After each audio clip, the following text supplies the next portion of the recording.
Alright, you guys, so we have almost reached the end of our time together. It's been a fast and furious 8 weeks. I'll make a final review video, of course, or a final video before the course is over. But just in case you don't get a chance to see it, and after you complete all your work for this module, this is the last time that you see or hear from me. I really appreciate the hard work you guys have put into this course. It's been obvious, it's been evident.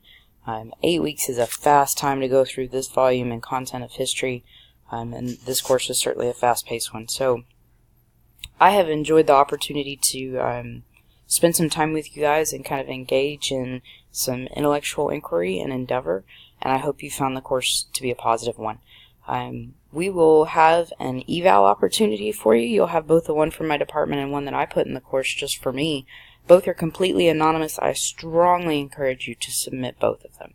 They give me the opportunity to reflect on how I'm doing and where the course can be improved, and give you the opportunity to provide valuable input that can alter the course for future students. I have made changes to this course based on student feedback, and I think it's a stronger product because of it. So please take advantage of those opportunities. With that said, we've got our last 2 quizzes on the horizon. I don't think anybody will miss the quizzes. So let's kind of talk through some thinking points as you're preparing for Quiz 12 and Quiz 13. So I've got the objectives for Unit 3, Module 5 pulled up, and let's kind of talk through those. So upon completing this module, students will be able to, 1, list the advantages of both the North and the South in the early stages of the war. So there's a portion of the content that discusses this in particular. This is one of my favorite things to talk about with respect to the Civil War. It's one of the few areas of military history that I actually enjoy. So it's very important that you be able to articulate for me the strengths and weaknesses of both the North and the South in terms of things like leadership, materiel. All of those are really important, and they set the stage for the war that's to come, and they help you think about the outcome of the war and how that might be explained. The second thing I want you to be able to do is to chronicle the early battles of the war and discuss how the South hung on with several decisive victories and/or draws. So what's really interesting about the war is that the South does a really good job early on of having some really key wins. And those are important. It's important that you know what those are, and it's important also that you know what those wins signal to the outside world. So be able to articulate that for me. And then in early 1863, there are several things though that begin to kind of stack up against the Confederate Army. There's several things that don't end up boding well for them over time. So you need to be able to detail those, explain their chronology. You also need to describe the major Union victories. And as you've seen in the content, I don't really get into the nitty-gritty of who won what, where, and when. It's just not my thing.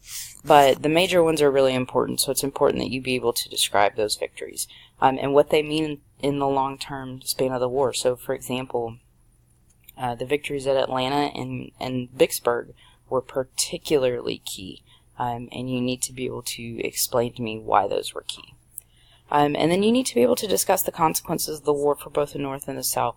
And we'll get into this with the last module as well. One of the things that is an outcome of this war is particularly the passage of 3 constitutional amendments that are really critical and key in the long-term history of the nation.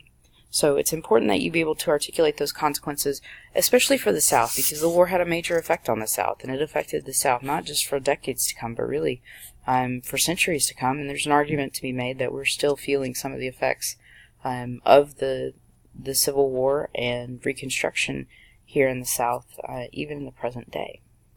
Other minor things that I would encourage you to consider would be things like details surrounding the Emancipation Proclamation, what it was exactly, because it's often grossly misunderstood, and what it meant for the nation. It's also important that you be able to articulate things like the role of women in the war, and that you be able to explain other cultural events that were the result of things that were happening in the war, like the Richmond Bread Riot.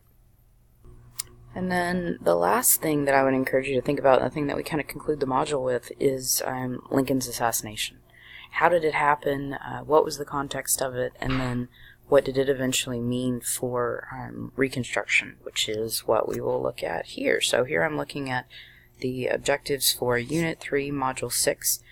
And really the main things that I want you to do, and realize that this is ripe fodder for detail questions.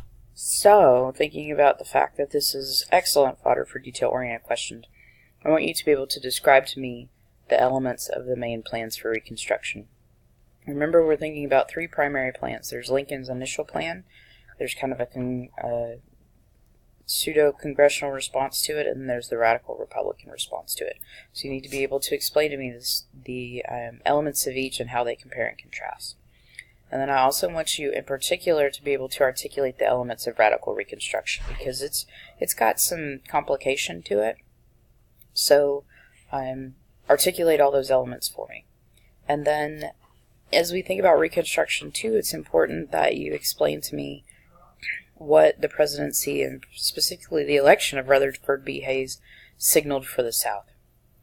You need to be able to talk about the effects of Reconstruction. They were significant. They had effects. Reconstruction had effects on freed blacks, on slave owners, effects in terms of constitutional amendments.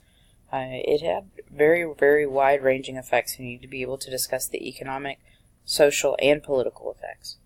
And then, finally, I would want you to be able to explain to me the terms of the Compromise of 1877 and how it resulted in the end of Reconstruction. And while we're talking about Reconstruction, what does that mean? Like, what are we reconstructing? You need to be able to answer that question as well. So, that's really what I wanted to give you to think about. Hopefully this has been helpful, and as always, if you have questions or concerns, please don't hesitate to let me know.